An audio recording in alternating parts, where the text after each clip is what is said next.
정동영 통일부 장관의 북한 구성시 핵시설 발언은 기밀누설에 해당하지 않는다는 이재명 대통령 입장에 대해 국민의힘 장동혁 대표가 미국과 헤어질 결심이라고 비판했습니다. 장 대표는 오늘 자신의 SNS에 정동영 감싼 이 대통령이라는 제목의 언론 기사를 공유하며 이같이 썼습니다. 또한 트럼프가 한미동맹 5월 한중동맹이라 묻자 이재명이 친북 한중동맹으로 답한다고 적었습니다. 장 대표는 FAFO라는 글자가 적힌 도널드 트럼프 미국 대통령의 사진을 함께 게시했습니다.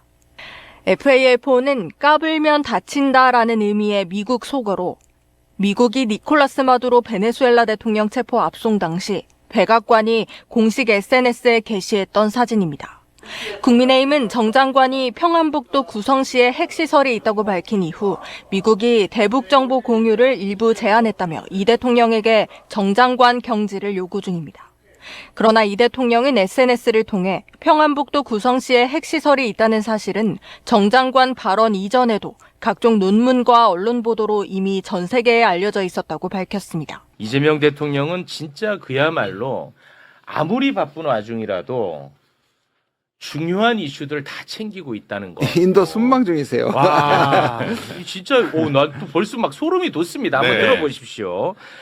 아무것도 아닌 일을 가지고 한미 관계를 파탄 내려는 불순한 세력이 존재하는 것처럼 보입니다. 네. 어제 김준영 의원이요.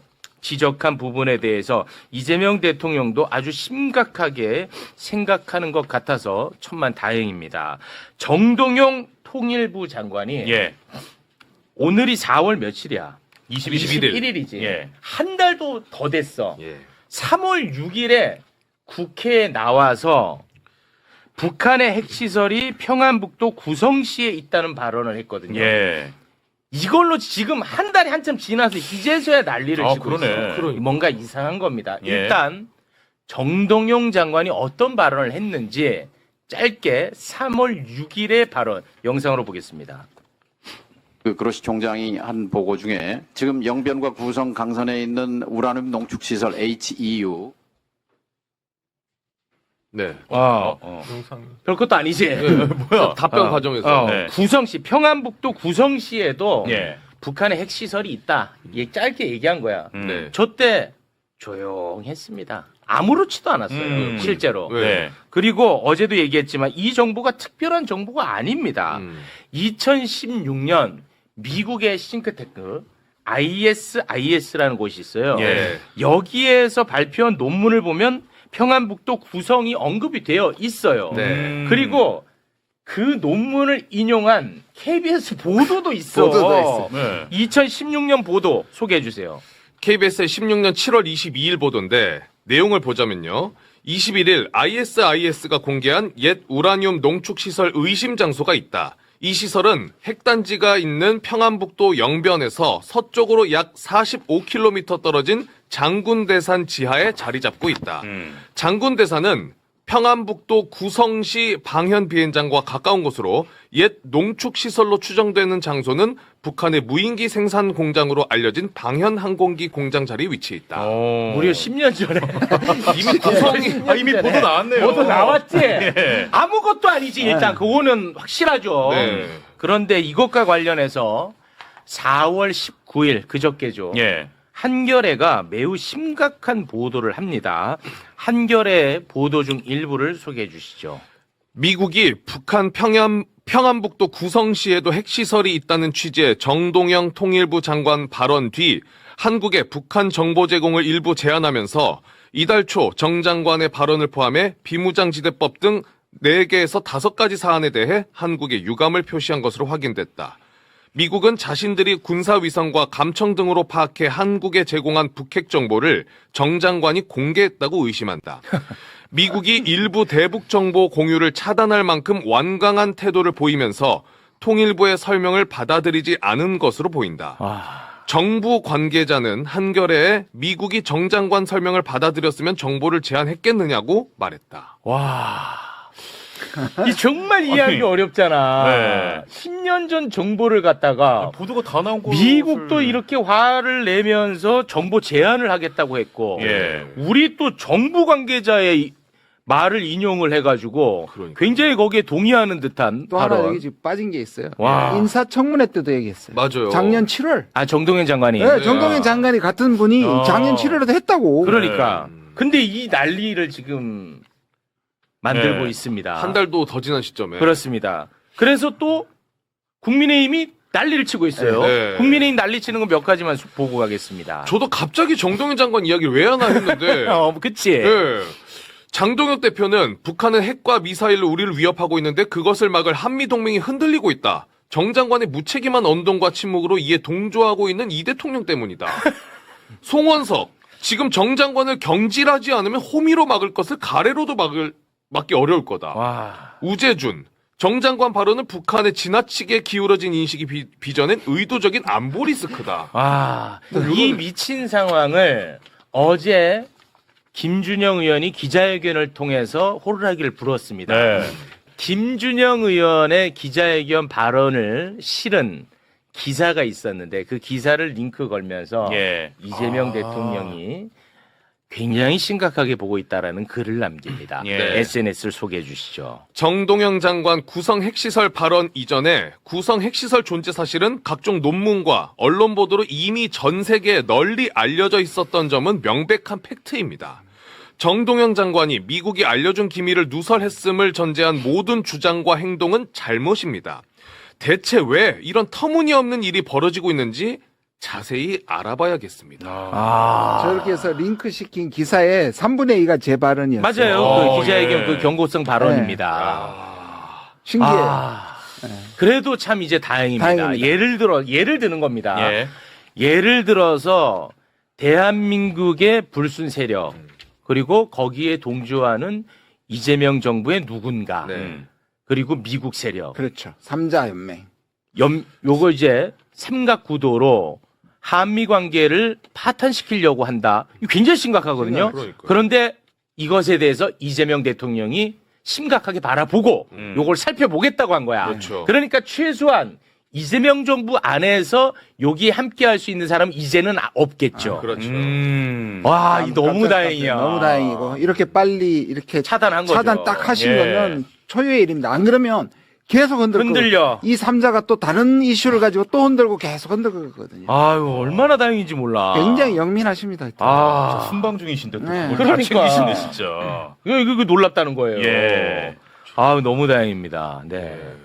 혹시 뭐 저희가 모르는 어떤 그 구체적 정황을 잡은 게 좀 있습니까? 그 어제 제가 이제 추정의 영역이라고 말씀하셔서 만든 말인데 그 순간에 우리가 뭐냐면 여기서 계속 아까 끝부분에 나오잖아. 예. 통일부가 말한 게 사실이라면 다시 말해서 지금도 대통령도 얘기하셨잖아요.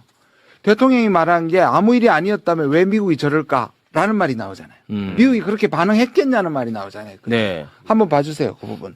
한겨레 보도. 아니 한겨레 보도 네, 한겨레 보도에. 예, 그게 그게 보시면 다시 여기 구- 보세요. 예, 정부 밑에. 관계자 한겨레에 미국이 정장관 설명을 받아들였으면 그 설명이 뭐예요? 이 기밀이 과거에 다 나온 정보다. 나온 정보다. 그걸 받았으면 미국이 정보를 제한했겠냐? 이걸 벌써 또 구체적으로 나오고 그렇습니다. 플러스 뭐가 나오느냐 하면 DMZ 평화법안, 네. 서해 충돌 이렇게 너댓가지를 미국 기분 나빠하고 있다. 그렇습니다. 그걸 전할 수 있는 사람이 누구겠냐는 거예요. 네. 그 정보까지 알고 있는 사람은 몇 사람이 안 될 거라는 거예요. 그러니까 이재명 대통령이 어찌됐든 간에 이거는 굉장히 심각하다. 내가 이거는 한번 살펴보겠다라고 얘기했다는 것은 네. 실제로 이게 살펴보지 않을 수가 없는 상황이 돼버렸고 네. 그러면 행여나 거기에 굉장히 적극적이든 네. 아니면은 소극적이든 함께 했던 누군가가 이제 나올 수 있겠군요. 그렇죠. 어. 지금까지는 예를 들어서 바깥의 연대, 국힘과 미국의 연대, 한국을 다루는 미국의 연대는 늘 있어 왔지만 정말 심각한 건 내부자잖아요. 예. 그게 심각하죠. 그러니까 대통령의 뜻을 거슬리는 거고 그렇습니다. 그다음에 국익을 걸어놓고 자기가 싫어하는 또는 책임을 지우고 싶은 사람한테 몰아붙여서 모함하는 거에 가깝잖아요. 어떻게 네. 보면. 예. 그러니까 그런 것들을 사전에 차단해야죠. 당연히. 그러니까 정동영 장관은 어찌됐든 간에 한반도 평화와 맞습니다. 관련해서 굉장히 애를 많이 쓰고 있단 말이에요. 그렇죠. 이게 싫은 누군가가 있다는 거야. 누군가 싫어하는 사람이 있는 거예요. 아. 예. 얼마나 정말 얼마나 나쁜 사람입니까? 대한민국 사람이라면. 그렇죠. 그래도 살펴본다니 너무 다행이네요. 네. 대통령이 인도에서 이렇게 중요한 외교 일정을 수행하는 과정에서도 X에다가 의미심장한 글을 남겼습니다. 정동영 통일부 장관의 기밀 유출 주장은 잘못된 것이라고 했는데 이 내용 좀 어떻게 보고 계십니까, 선배는?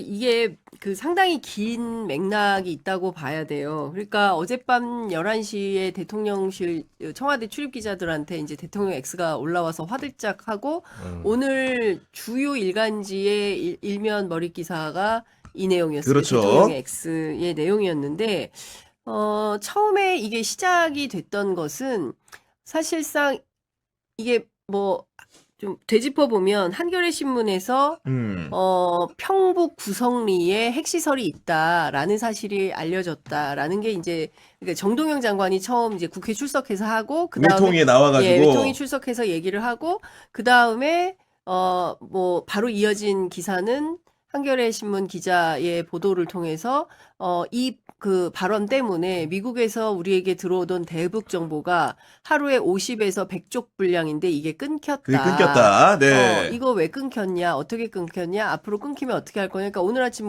경향신문에서는 그걸 또 받아서 정부에서 상응하는 조치를 한다. 그렇죠. 뭐 이런 등등으로 지금 계속 이어지고 있는 상황인 겁니다. 근데 그 가운데 이제 대통령이 나서서 문제 지적을 한 핵심은 누가 이것을 자꾸 기밀 유출 프레임으로 하냐. 이거 기밀 유출 아니다. 기밀 유출 프레임 아니다. 아니다. 네. 네, 기밀 유출로 보면 안 된다. 이게 그것은 잘못 보는 거다. 그리고 왜 이런 게 자꾸 퍼지는지 알아봐야겠다. 그러니까요. 확인해봐야겠다. 소스가 궁금하다. 그렇죠. 네. 예, 조사 들어간다. 그렇죠. 예, 이런 네. 내용이 나온 겁니다. 그래서 이제 이게 일파만파 커지고 있는 이제 상황인 건데요. 일단 그러면 평안북도 구성시에 핵시설이 있다라는 게 정동영 장관이 국회 외통위에 출석해서 처음 알려진 사실이냐? 검증해 봐야죠. 네. 절대 그렇지 않은 거예요. 제가 오늘 아침에 전문가들 취재를 해보니까 10년 전이다. 10년 전. 10년 전. 무려 10년 전이다. 10년 전부터 네. 전문가들 그리고 언론 보도 미국도 마찬가지로 삼팔로스 이런 데서 이미 다 알고 있었던 거다. 그래서 그거 받아서 우리 언론이 인용 보도도 굉장히 많이 했다. 그러니까 이것은 기밀 유출이라고 하기에는 이미 평범한 정보에 불과했던 거다. 그러면 이게 왜 문제가 되는 거냐? 이걸 또 좀 짚어볼 필요가 있는데, 그 외교통일 안보 이슈에 정통한 전문가들 사이에서는 어떻게 얘기를 하냐면, 정동영 장관을 주 타깃으로 해서 일종의 언론에 리크되는 보도가 많이 나오는데 한두 번이 아니다. 지금 이렇게 헤아릴 수 없게 많다. 그렇죠. 그런 것들이. 예, 그러면서 네. 이제 제일 처음에 나온 게 그 4월 6일 날 있었던 중앙일보의 단독 보도예요. 그러니까 정동영 장관이 그 2월 24일 날 국무회의에서 그러니까 생방송으로 보도되고 나서 바로 이어서 이제 비공개로 회의를 전환을 하는데 네. 그 회의에서 통일부에서 보고드리겠다라고 하면서 북한이 그동안 적대적 두 국가론을 상당히 얘기를 세게 했는데 이게 조금 바뀌는 것 같다. 북측의 어떤 적대성, 남한에 대한 적대성이 완화된 걸로 보인다. 이렇게 평가를 한 거예요. 그런데 그 이틀 뒤에 김정은 위원장이 아니다. 남한은 이제 불변의 적이다. 이제 이런 주장을 해요. 그러니까 잘 확인되지 않은 내용을 보도했다. 네. 발언한 거다라는 식의 단독 보도가 나와요. 그리고 뒤이어서 또 동아일보에 4월 17일 날 17일이죠. 그거는. 네. 그리고 보도가 나오고 그다음에 또 4월 20일 날 이어서 나오는데 이 공통점이 하나 있으니 전부 청와대 출입 기자들이 정동영 장관을 저격하는 기사를 쓰고 있다. 너무 이제 장황해서 여러분들께 조금 뭐 이렇게 길게 얘기하나 싶은데 핵심은 청와대 출입 기자들이 정동영 장관을 저격하는 이상한 글이 계속 기사가 실리고 있다. 그렇기 때문에 이게 예. 왜 어찌된 영문인가 너무나 궁금하다. 너무나 궁금하다. 네. 이런 것이고 두 번째는 누가 이것을 리크하고 있는 것인가가 조금 더 분명해지고 있는 거 아닌가라는 얘기가 이제 전문가들 사이에서 나오는데 아, 네. 제가 그걸 누구라고는 말하진 않겠습니다. 어쨌든 간에 차차 지금 얘기를 해봐야 네. 되는데 이정주 기자 같은 경우에는 지금 이 정동영 장관을 겨냥한 일련의 보도와 이재명 대통령의 이런 반응들 좀 어떻게 진단하고 계십니까? 이게 이제 결론부터 말씀드리면 좀 지금 이제 약간의 이제 이재명 대통령하고 정동영 장관이 느끼기에는 이게 프레임 전쟁이라고 느낄 수 있는 것 같아요.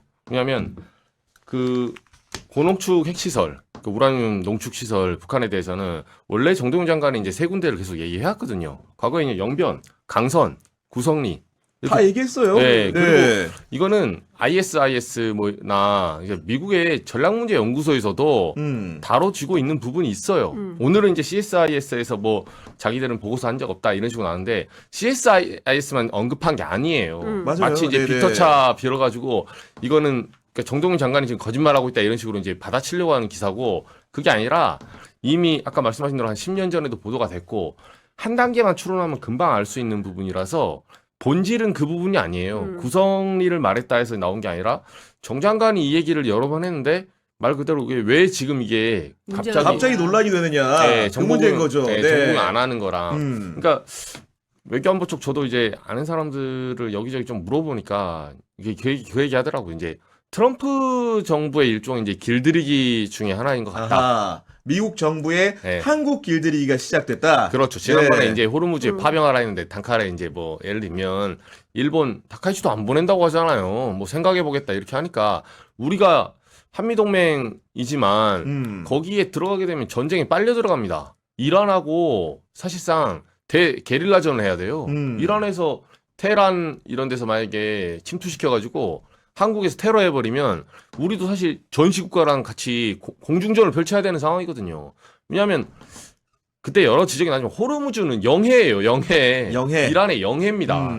그 우리가 그쪽을 이게 통상 원유를 수입하기 위해서 왔다 갔다 하는 그거는 국제법상 그 해사기구인가? 거기서 정해놓은 거지 해사기구가 침투하지 못하는 영해 구간이 있는 거예요. 근데 트럼프가 그걸 요구했기 때문에 다른 나라와 우리도 템포를 맞춰가려고 대답을 한 거. 프랑스, 영국 다 안 보냈잖아요. 맞아요. 우리만 안 보냈습니까? 네. 아닙니다. 결과적으로 네. 지금 보세요. 지금 협상하고 있는데 그때 우리 보냈잖아요. 우리만 싸우고 있을 거예요. 잘못하면. 그러니까 외교적인 선택을 한 건데 트럼프야 서운했겠죠 당연히.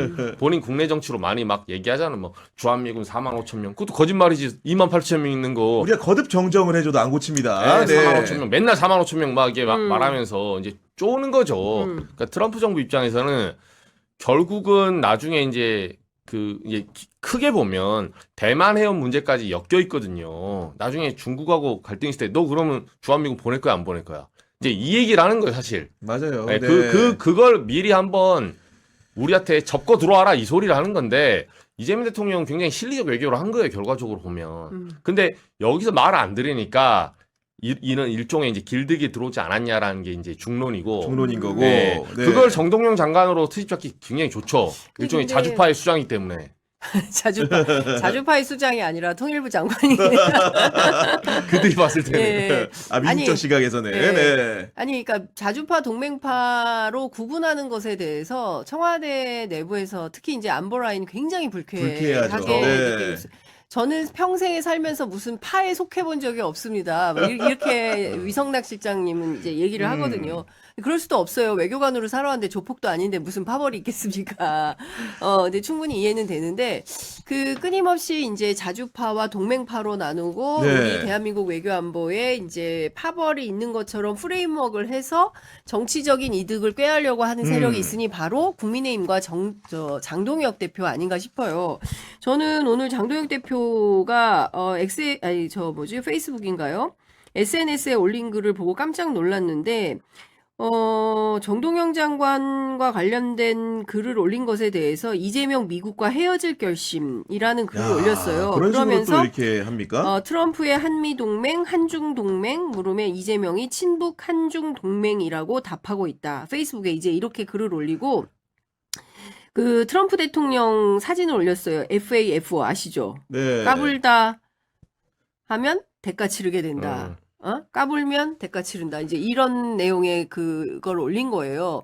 그 현직 대통령을 향해서 야당의 대표가 그것도 미국에서 방금 관광여행 사진 찍고 돌아오신 분이 이렇게 하는 것은 결과적으로 어떤 정치적 노림수가 있는지를 우리가 확인할 수 있는 것이고 이런 분류에 넘어가면 안 된다라는 네. 말씀을 좀 드려야 될 것 같습니다. 그러니까 지금 세계의 질서가 이번 전쟁 이후에 어떻게 재편될지 아직 모르잖아요. 그리고 이 전쟁이 언제 끝날지도 모르고 여기에서 대한민국이 어떻게 하는 것이 과연 국익에 부합한 것이냐. 이건 굉장히 신중하게 여야 불문이에요. 국익 앞에 무슨 여야가 있겠습니까? 그런데 나라가 망하든 말든 이런 식으로 국민이 어떻게 되든가 네. 말든 자기 정치를 위해서 한다라는 방식은 우리가 그 윤석열의 내란에서 보지 않았습니까? 근데 그 연장선상에 바로 장동혁 대표가 있는 거 아니냐라는 비판을 할 수밖에 없는 거죠. 네, 결국은 이런 얘기를 하다 보면은 그 사실과학의 기초를 좀 따져봐야 되는데 아까 이제 10년 전에 구산시에도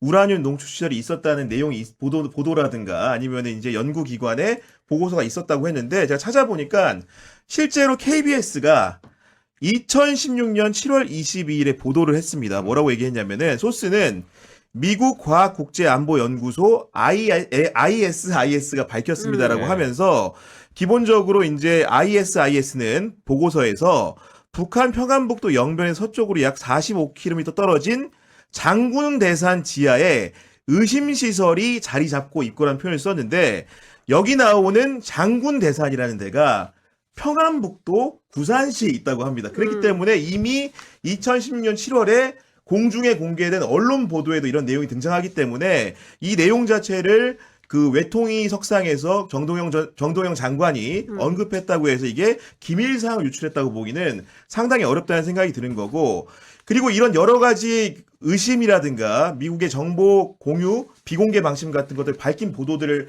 하나하나 추적하면서 과연 누가 왜 지금 이런 얘기를 했을까를 따져봐야 되는 건데 첫 번째로는 아까 선배도 언급해 주신 4월 17일에 동아일보에서 이런 단독 보도가 나옵니다.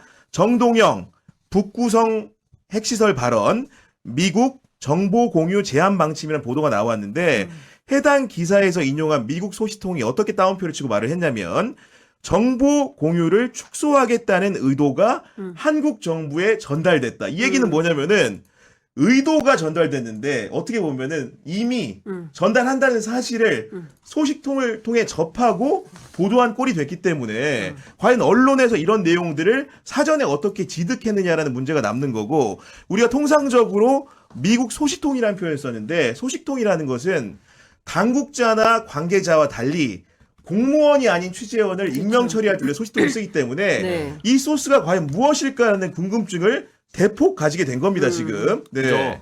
그러니까 이 정도 되면 이게 엊그제 얘기도 아니고 사실은 그 직접 보도한 것도 있지만 이거는 미국의 막 기밀 이런 사안이 아니에요. 사실 뭐 미국한테 공유받아서 지금 공개하고 이런 사안이 아니거든요. 네. 근데 이 얘기를 지금 한 걸로 내부에서 마치 그러니까 까마귀 날자 배 떨어진 건데 배 떨어지는 거에 맞춰서 까마귀를 날린 거죠 지금. 어떻게 보면 정동영 장관을 누군가가 네. 이것을 지금 타깃을 하는 사람이 있는 것 같아요 내부에서. 그러니까 이제 누가 그러면 이거를 이런 내용들을 언론에 공유를 하면서 목적하는 바가 무엇인가 이런 것들이 우리 머릿속에 좀 많이 스쳐 지나가는 상황이잖아요. 그러니까 네. 저를 너무 몰지 마시고요. 네, 누굽니까? 저도 굉장히 궁금했어요. 네. 왜냐하면 그 동아일보 보도에 나오면 인용자가 한미 소식통이에요. 소식통이야. 네. 한미 소식통, 한미 소식통이고 그리고 이제 한겨레 신문 보도는 50에서 100장씩이라는 대북 정보가 그렇죠. 나오거든요. 일단 제가 이제 취재를 해보니까 오늘 경향신문 단독 보도 나갑니다. 단독 갑니다. 네. 일단 미국에서 오는 대북 정보가 50장에서 100장이라는 사실을 알 수 있는 단위. 통일부도 몰라요. 통일부도 모른다. 몰라요. 통일부도 모르고 이걸 알 수 있는 단위는 1번 국정원. 1번 국정원. 그다음에 2번 저기 어디야?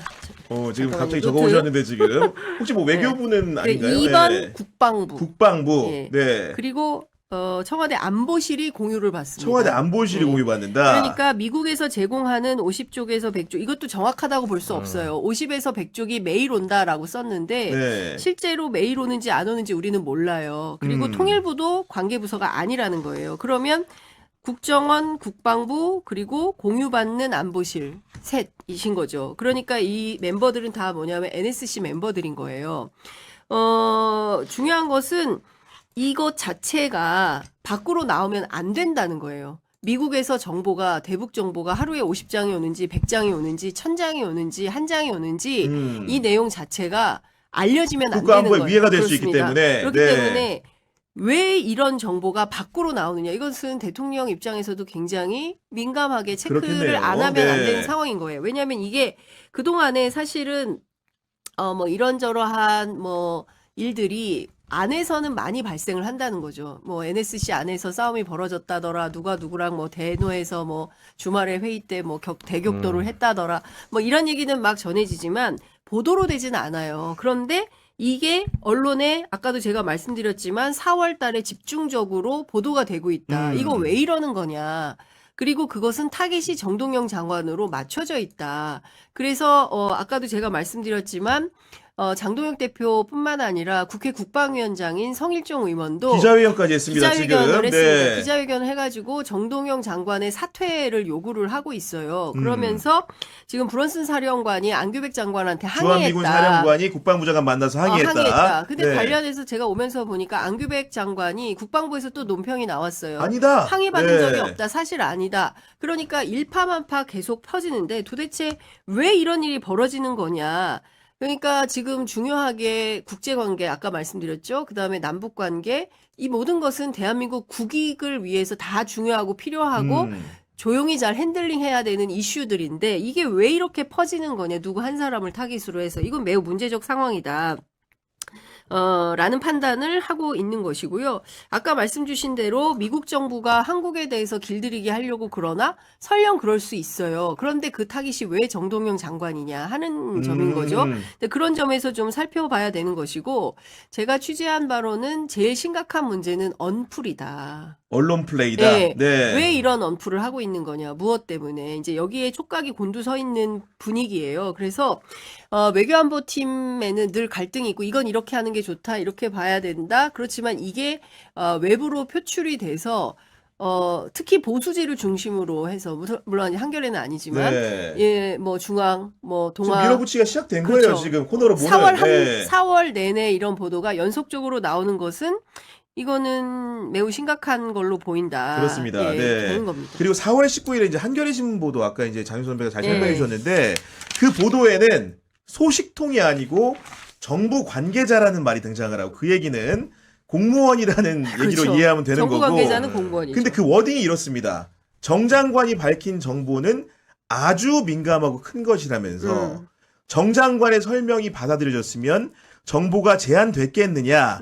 이 문제를 해결하기 위해 외교적 노력을 하고 있다. 그러니까 쉽게 얘기하면 정동영 장관이 사고 쳤는데 네. 우리가 지금 수습하고 있어. 이런 워딩이 신문에 지금 나온 겁니다. 그렇죠. 지금. 그렇죠. 네. 그렇게 지금 해석이 되죠. 근데 이거를 잘 아까 이제 장선배 말씀하신 대로 잘 모르는 사람들은 이 언플에 속을 수가 있어요. 속을 수가 있고 정동영 장관은 사실 이 사안 가지고 문제가 되면 굉장히 억울하죠. 그리고 억울하죠, 당연히. 네, 그리고 그 문제와 동시에 정동영 장관의 그 보폭을 줄이려는 의도가 있는 거예요. 이렇게 몇 번 데이잖아요.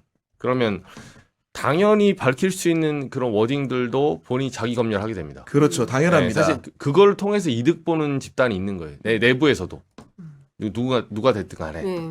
네, 그리고 미국 입장에서는 그 지금 이제 트럼프는 결국 동아시아 쪽에서 시진핑과 한번 그러니까 동아시아 어쨌든 방문 한번 더 하게 돼 있거든요. 그러니까 그때 우리 쪽에서 운신의 폭을 넓히는 걸 별로 안 좋아할 거예요. 아, 예. 그리고 제가 봤을 때는 이제 지금 일본 쪽도 다카이치 총리도 메시지가 그렇게 온순하게 안 나옵니다. 생각보다 트럼프에 대해서. 예. 왜냐하면 일본 입장에서도 지금 이제 AI 열풍 때문에 사실 전 세계 D램 공급하는 회사는 2개밖에 없어요. 대만의 TSMC랑 우리나라 삼성전자, 하이닉스밖에 없습니다. 예. 근데 만약에 양안 갈등이 여기서 발생해서 해결하지 못한다? 그럼 미국 입장에서는 어느 정도 결단을 해야 되는 상황입니다. 그런 상황이고. 네. 그리고 공교롭게도 동아일보와 한겨레신문 기자의 여러 가지 이제 지위 같은 것들을 고려해 보니까 현재는 청와대 출입인데 네. 직전에 또 외교부 담당을 했다라는 얘기를 듣다 보니까 묘한 공통분모 속에서 연속된 단독 보도고 회사를 달리해서 나오다 네. 보니까 사실 언론을 업으로 하는 우리 입장에서는 네. 뭔가 밑에 수면 아래 보이는 어. 부분들이 의심되는 부분이 좀 생겨요, 솔직히 말해서. 아니, 네. 뭐 거기까지 의심하고 싶진 않아요. 네, 네. 거기까지 의심하고 싶진 않지만 공교롭게도 공통점이 있더라라는 네. 겁니다. 음. 사실 이거는 이제 어느 출입 기자가 기사를 쓴 거야, 어느 발이야, 이것도 중요하거든요. 중요하죠. 예. 네. 그래서 봤더니 이런 공통점이 오늘 아침 확인이 되었다라는 말씀을 좀 드리는 것이고, 근데 이제 중요한 포인트는 이런 것 같아요. 아까도 말씀드렸지만, 남북 관계가 지금 교착 상태에 있고, 북한이 적대적 두 국가론을 표방하면서, 뭐, 미국하고는 만나서 협상할 의지와 뜻이 있지만, 남한하고는 한국이라고 하잖아요. 근데 이제 북한하고 우리가 외교 관계가 수립되어 있지 않기 때문에, 뭐, 그렇게 불리는 것도 지금으로서는 네. 온당하냐라는 내부 비판이 있을 수 있는 거 아니겠습니까? 이제 그런 상황 속에서 어떻게 하면 남북 관계도 돌파구가 마련이 되어야 우리가 좀 새로운 한반도를 이제 비전을 가지고 갈 수 있는 거예요. 이제 그런 측면에서 보면 적극적인 뭐 평화 특사를 좀 마련해서 보내야 된다라는 주장을 하는 정동영 장관의 뭐 힘을 실어줄 필요도 없지 않아 있다. 있죠. 네, 마련이 안 당연히. 된다 하더라도 네. 좀 남북 관계 풀 수 있는 여지를 만들어야 된다.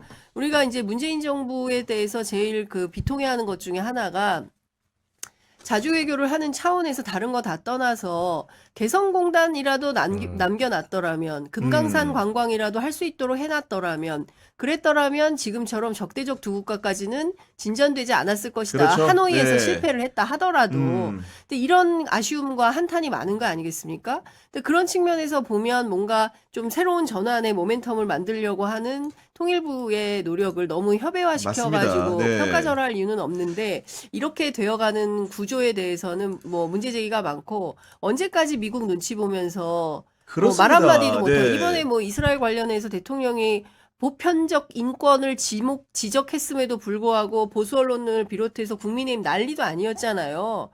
그렇게 하고 심지어 또 저는 우리 외교부도 대통령이 결단해서 X에 글을 올렸는데 무슨 마치 사사로운 개인의 의견인 것처럼 폄훼하면서 이스라엘 정부의 항의에 대해서 뭐 유감을 표명하는 이런 방식으로 하는 게 맞나. 그러니까 우리 외교가 너무 지나치게 좀 미국의 굴종적인 거 아니야? 맞는 라는 말씀이에요. 네. 예, 비판은 안 할 수가 없는데 여기서 벗어나야 돼요. 그 인도 모디 총리 만나서 무슨 얘기 했겠습니까? 그리고 브라질 룰라 대통령하고도 어떤 외교를 했겠어요.